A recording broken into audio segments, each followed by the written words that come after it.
Heat پیدا کرتا ہے، جلن پیدا کرتا ہے، گرمی پیدا کرتا ہے۔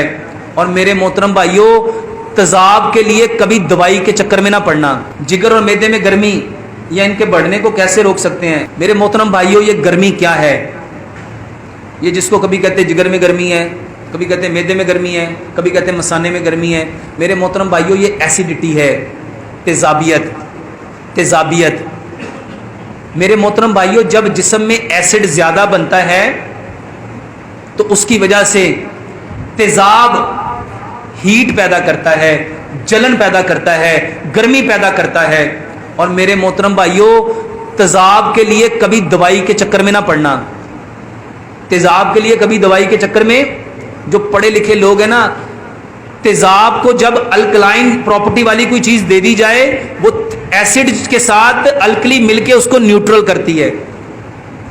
میرے محترم بھائیوں، صرف کھانا چبانا شروع کر دو۔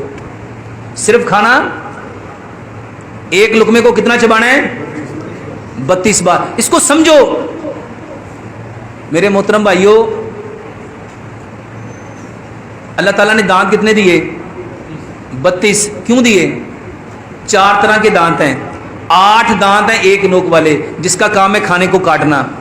8 دانت ہیں 2 نوک والے، اس کا کام ہے کھانے کو پھاڑنا۔ 8 دانت ہیں 3 نوک والے، اس کا کام ہے کھانے کو چیرنا۔ اور 8 دانت ہیں 4 نوک والے، اس کا کام ہے کھانے کو پیسنا۔ دانتوں کا کام تھا کھانے کو کاٹنا، پھاڑنا، چیرنا، پیسنا۔ اور میرے محترم بھائیوں، جب یہ بار بار چبائیں گے تو آپ کے جو سلیوری گلینڈ ہے نا، اس میں سے سلائیوا پروڈیوس ہوگا۔ یہ لعاب دہن، یہ جو آپ کا سلائیوا ہے میرے محترم بھائیوں، یہ الکلائن ہے، یہ الکلائن ہے۔ جب یہ سلائیوا آپ کے ایسڈ کے ساتھ ملے گا تو اس کو نیوٹرل کر دے گا۔ اس کی تیزابیت کے لیے دوائیوں کے چکر میں نہ پڑو۔ سب سے پہلے وہ وجہ جانو جس سے یہ ایسڈ بڑھتا ہے۔ میرے محترم بھائیوں، جب آپ کھانا سلور کے برتن میں پکاتے ہو نا، وہ کھانا ایسیڈک ہوتا ہے۔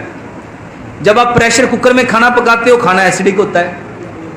جب آپ اپنا کھانا میرے محترم بھائیوں نان سٹک میں پکاتے ہو، ٹیفلون میں پکاتے ہو، وہ ایسڈ بنتا ہے۔ جب آپ کا کھانا کوکنگ آئل میں بنے گا، ایسیڈک ہوگا۔ میرے محترم بھائیوں، آسان سا حل بتا دیتا ہوں۔ یہ جو مٹی کے برتن ہے نا، اس میں جو کھانا پکے گا وہ الکلائن پراپرٹی رکھے گا۔ یہ آپ کی تیزابیت، آپ کی گرمی، صرف میرے محترم بھائیوں گڑھے کا پانی پیو۔ گڑھے کا کیا کرو؟ اللہ کی قسم کھا کے کہتا ہوں، ایک بندہ صرف 30 دن جو کہتا ہے میرے جگر میں، مثانے میں، پتے میں گرمی ہے، میرے جگر میں، میرے معدے میں، میرے مثانے میں گرمی ہے، صرف کیا پیے؟ صرف کیا پیے؟ صرف گڑھے کا پانی۔ کوئی دوائی ہے؟ اس کو سمجھو، جو پانی رات جہاں بسر کرتا ہے وہ اس کی خوبیاں لے کے آتا ہے، اس کے گن لے کے آتا ہے۔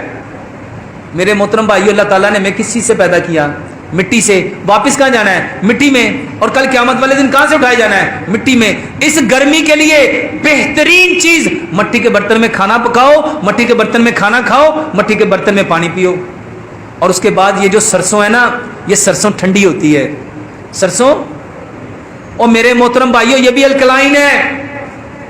اور جتنے آپ کوکنگ آئل استعمال کرتے ہو وہ سارے تیزاب ہے، کیونکہ وہ کیمیکل ہے۔ اس کو بند کر کے سرسوں کا تیل استعمال کرو۔ اور میرے محترم بھائیو، اس کی بہترین دوائی یہ جو امبلی اور آلو بخارے کا پانی ہے، واللہ بہترین دوائی ہے۔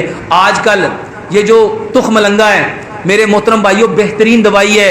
یہ جو اسپغول کا چھلکا ہے، بہترین دوائی ہے۔ یہ جو گڑ والی سکنجوی ہے، بہترین دوائی ہے۔ اور اس کے بعد میرے محترم بھائیو، یہ جو گوند کتیرا ہے، اس کو دودھ میں ڈال کے، اس کو پانی میں ڈال کے، اس کو گڑ والی سکنجوی میں ڈال کے میرے محترم بھائیو یہ پیو، بہترین دوائی ہے۔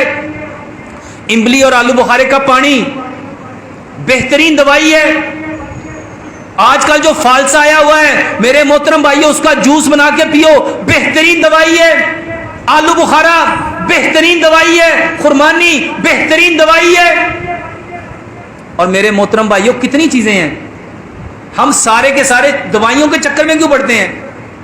میرے محترم بھائیو، ڈاکٹر اس لیے آپ کو نہیں بتاتے کہ ان چیزوں سے ان کو پیسے ملیں گے، وہ تو آپ کو وہ بتائیں گے جس سے وہ کما سکیں۔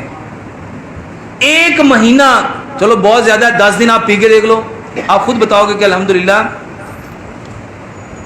کتنا فرق پڑتا ہے۔